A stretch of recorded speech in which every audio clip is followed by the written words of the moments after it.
What's going on, guys? Welcome back to Classic Octane. I am Taylor. Today I'm working on the Camaro. The other day I was kind of checking out the subframe connectors I'm going to be installing pretty soon. Just wanted to see like what kind of ground clearance and stuff we were going to have. When I was putting the subframe connectors up into place, I was having trouble actually getting them into position. So I started to do a little bit of research and I found a bit of a troubling issue with our front subframe. Let me show you what I'm talking about. So I'm going to do my best to show you guys what I found. So this front subframe has 6 mounting bolts, 3 on each side. This is the mount that's right in the center. It's right kind of behind the front wheel, right around the front fender area. And these have, if you look right there where my light's shining, that hole right there is an alignment hole. So it's designed to have a pin go through it that corresponds with a hole in the body to make sure your subframe is aligned and kind of square with the body itself. No idea if you're going to be able to tell this on camera. If I can get my light to shine somewhere, you might just have to take my word for it. Ours is significantly out of alignment. So it's, I mean, I'd say probably 1/4 of an inch. And you imagine if the whole subframe's 1/4 of an inch twisted, that can kind of throw a lot of things off. Also notice that my body bushings are completely dry rotted and cracked.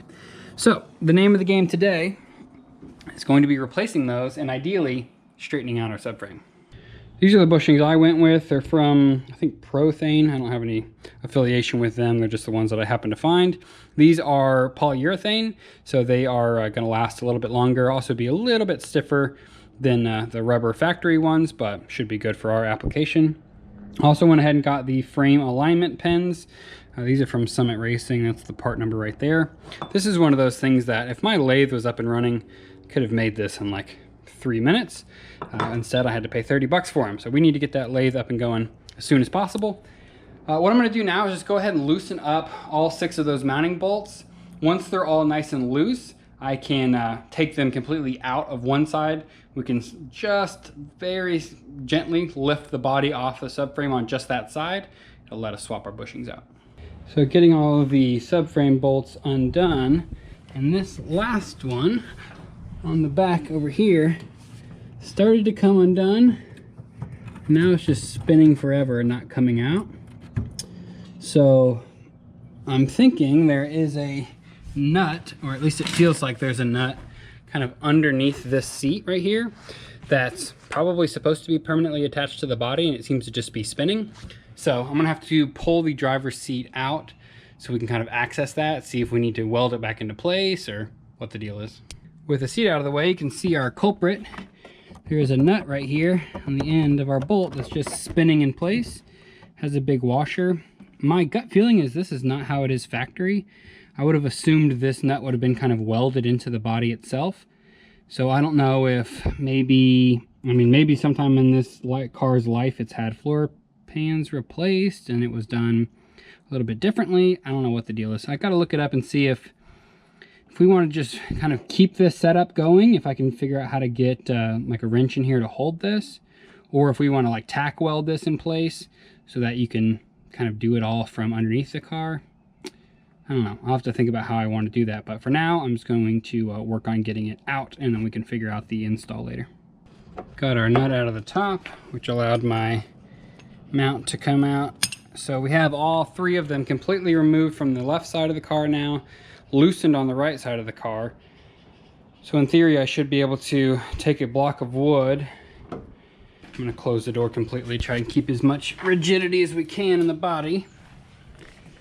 And I need to place a block of wood basically in between this pinch weld and the subframe and lift the body up off of the subframe far enough for us to be able to remove the mounts. In theory, they should be able to, get us an inch or 2 of clearance, pull them out, swap the new ones in. I was able to get them all out. You can see there's a space there. The one with the alignment hole, nice and empty. There's a space back there now as well. So what I need to do is kind of quickly glance back through the instructions, make sure that I am paying attention to, I have them numbered. 1 is the front, 2 is the middle, 3 is the back. But there is a proper orientation and which one of these things goes in first, which one part goes through the frame, which part goes through the body. So I Need to kind of double check that in the instructions. Get all these back into place. Then I'm going to go ahead and use my alignment pen to try and get our subframe back in the right spot. Well, I'd be lying to you if I said that wasn't a pretty big pain, but we now have an alignment pen that slides in and out of the subframe and the body just like it's supposed to on both sides. So our subframe is properly aligned. And you can see up there, I know it's dark, fresh new polyurethane bushings all the way around. I figured now would be a great time to walk you guys through a quick string alignment. So if you're not familiar with what a string alignment is, basically we're just looking to correct the toe on the car. We can't really do anything with caster and camber with the setup that I have. So all I'm doing is looking at correcting the toe. I know it's going to be off now because we just shifted this left side of the subframe back at least 1/4 of an inch, maybe even more than that. So that shifted, basically everything is going to be kind of turning now towards the left. So I want to make sure we adjust for that before we drive the car. How I'm going to do it, I have a jack stand. I have a very thin string you can see running across here. I have it set up going right through the center of the front wheel, all the way down, right through the center of the rear. It loops around the back of the car, does the same thing on the other side. You adjust the jack stand back and forth until the front of this string right here just touches the tire.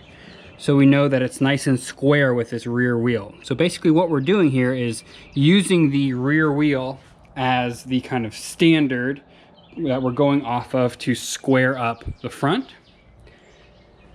How I'm going to be adjusting this is there's this little adjusting rod right underneath on the back side of the front suspension here. This is the tie rod. It goes from the steering straight to the actual spindle.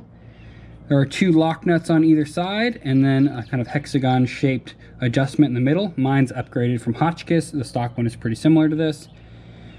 You undo the lock nuts. Keep in mind one of these is reverse threaded. So if you're trying to loosen it and it is super tight, you can't get it loose, it's most likely you're spinning it the wrong direction. Once you get them loose, I can twist this center bar, and basically what that's doing is expanding or contracting the length of this entire assembly, and that's going to be turning our wheel back and forth. Next thing to keep in mind is we want to make sure that our steering wheel is nice and straight, because we don't want to have the wheels and everything square to the car and then have the steering wheel be, 45 degrees off to one side. Now that everything's set up, we're actually able to check our measurements. So I'm going to take my little 6-inch ruler here. And if I go off the back of the wheel to the string, I'm looking right at 1 3/8 inches. The front of the wheel, just a hair over 1 inch. So we know this wheel is definitely turned a little bit to the left. On this side, just over 1 inch, and the front, hey, what do you know, 1 3/8 inches. That means both of these wheels are equally turned to the left right now, and our steering wheel is dead straight. So we know, and that's not at all surprising, because we pushed this subframe back 1/4 to 1/2 of an inch on this side. So it's exactly what I would expect to see. It also shows that our alignment was pretty close before I did all this. So what I need to do is I'm going for a total of, I'm going to go with 1/8 of an inch toe in, meaning the front of the rim on both sides is going to be a total of 1/8 of an inch closer than the lip of the back of the rim, if that makes sense. So I want my front tires just ever so slightly kind of pointed in towards each other at the front. So what I need to do to get that adjustment is I'm actually going to need to lengthen this tie rod. If you think about it, if I'm lengthening that tie rod, it's going to start to push the back of the rim out, and the front of the rim is of course going to go in. So we'll give it a couple of twists, see how it goes. And after a couple of attempts to sneak up on it, we have exactly 1/16 of an inch more on this side and on this side. So we're good to go. So I'm going to go ahead and tighten up my lock nuts, make sure everything stays in place, we don't make any adjustments while we're going. We'll transfer over to the passenger side, do the exact same thing. So just like that, after about 10 minutes of crawling around on the ground, we have a very usable alignment. I am going to get this thing professionally aligned in the not too distant future, but for now this will get us down the road. I was going to knock out the subframe connectors in this video as well, but I started to look at those installation instructions and I realized I'm going to have to weld the back of the subframe connector into the rear frame rail. I'm not scared to do that. I'm hesitant to do that because eventually this car is going to get a full like Pro Touring front subframe from like a TCI or Detroit Speed, something like that, and a matching kind of torque arm rear suspension. And a lot of those kits include subframe connectors and modifications to the rear frame rails and all that kind of stuff. So I don't want to weld in a subframe connector just to have to cut it out in a couple of months. You know, I could probably just sell those subframe connectors as is if we end up going with a different direction. So I'm going to hold off on those for now. The next big project I have to knock out on this car is going to be our Vintage Air AC system. I think that's going to take a little while to install. I'm going to have to take a good portion of this car apart, but that's probably the next big project you'll see on this particular car.